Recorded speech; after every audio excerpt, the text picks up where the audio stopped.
Because Call of Duty Zombies has been going on for so long, that means throughout all of the games that we have, World at War, the Black Ops series, Cold War, Vanguard and Modern Warfare 3, we have been given loads of information and Easter eggs to take in. And well, I don't know about you guys, but my memory isn't so great. And so what we're going to do today is take a look back at some things that you either forgot or maybe didn't know at all within Zombies, starting with Origins. This map released on Black Ops 2 back in 2013. The environment I would describe as being pretty dull and grey, but not boring. The colour tones that Treyarch used for this map were browns, whites, blacks, greys. But if you walk around the map, you will notice this. A piece of material tied to a post just waving about in the wind, and the reason you notice this is because it's red, it stands out. Now, during the time of Origins, because remember, it was still relatively early on in the zombie storyline, this was the first map that we saw the premise characters, so I would say we're about halfway through the main story, meaning a lot of characters still weren't introduced to us. One of those being Dr. Monty, so we saw this red piece of material tied to this post and really didn't think much of it. It looked conspicuous because, well, why would Treyarch add this into the game? There didn't seem to be any meaning behind it. But then a few years later, when Black Ops 3 released and we were introduced to Dr. Monty, you could see a similar piece of red looking material around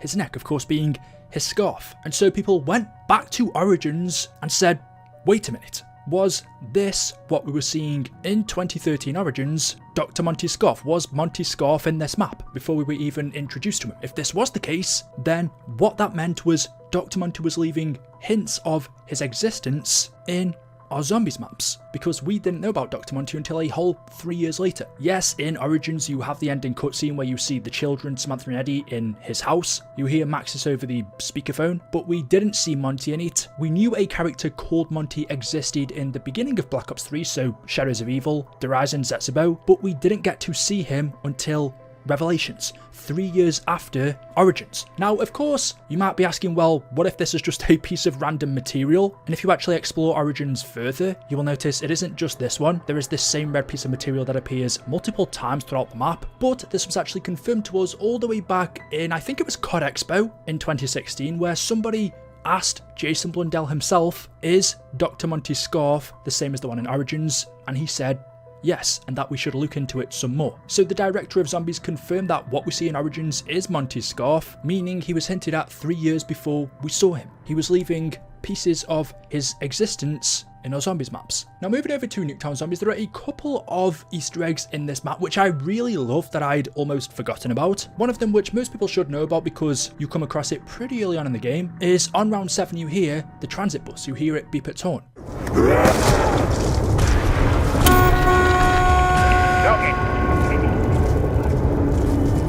Which is cool. I always love Easter eggs like this when two maps come together, especially because they're not near each other. Nuketown is in Nevada, near Area 51. Transit takes place in Hanford, Washington, so they're quite a distance from one another. However, we can hear the transit bus in Nevada, Nuketown, which means it was right here. We can't see it, but you can hear it beep its horn. Now, this also lines up with the storyline because we know Russman took the transit bus from an abandoned Broken Arrow facility. We're never actually told which one it was, but I assume it was Nuketown, which means he was here as well, but we don't see him. And it's even cooler when you look at another Easter egg in the map, which is when you knife the bunker, you can hear inside of it is Martin. So both Martin and potentially Russman were here in Nuketown near one another uncoincidentally and then randomly meet in transit. The two were here at the same time but didn't know it, but still managed to meet later on. And speaking on Martin being in the Nuketown bunker, well, if you go up to it and knife the door, you hear him say these quotes.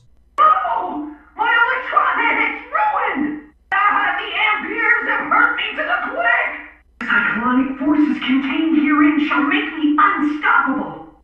This device will prove my mental superiority once and for all. Throw a pair of eyes already! There are zombies on the damn roof! Execute them before they overwhelm us! Visibility here is near zero. What is the point?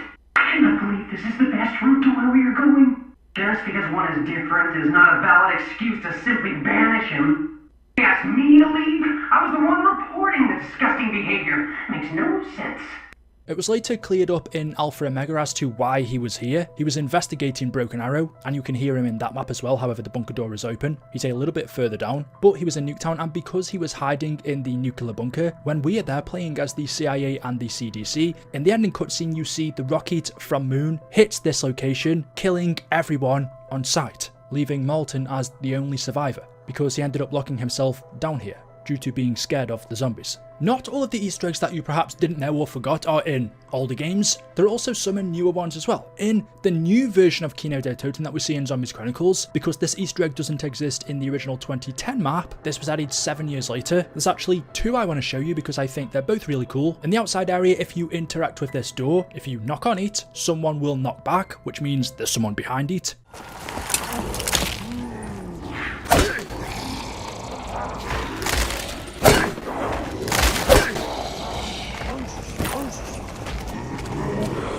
We have a couple of Easter eggs that are similar to this in Kino. There is the knocking box one, which is old, but this was a new one. This one is quite well known, but doesn't make it any less interesting. Who is behind this door, or what? But the lesser known and more interesting one, if you come up to the brown door and interact with it, you can hear someone on the inside seemingly talking to themselves.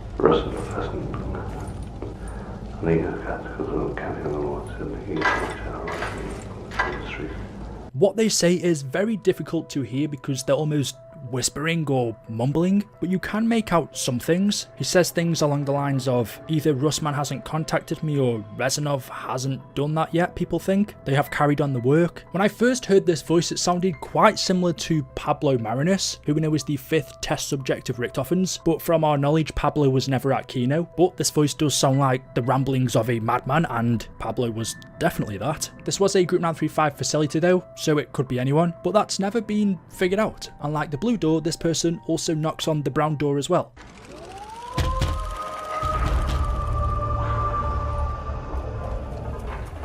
And it also sounds like he's kind of building something as well. You hear the sound of like bricks being moved or built. I don't know, it's pretty much impossible to tell exactly what he's saying. There are words you can make out, but as far as coherent sentences go, I'm really just guessing. I did a video about this a few years ago. Looking through the comments, some people thought he said, can he come soon? Will he arrive soon? And Rezanov hasn't come back. Other people said it sounds like he's praying or that he's gone insane, and nothing he says is making sense, even to him. So there we go. Those are just some things I think you might have forgotten about throughout all of the years that we've had COD Zombies, and it's good to talk about them again because some of them, this last one for example, we still don't have an answer to, and the more people that talk about it, the more chance there is that it gets solved. So anyway, there we go. As always, hopefully you've enjoyed the video today. If you have, drop a like rating, make sure you are subscribed to stay up to date with the latest content on the channel. Thank you all for watching, and I'll see you in the next one. Until then, goodbye.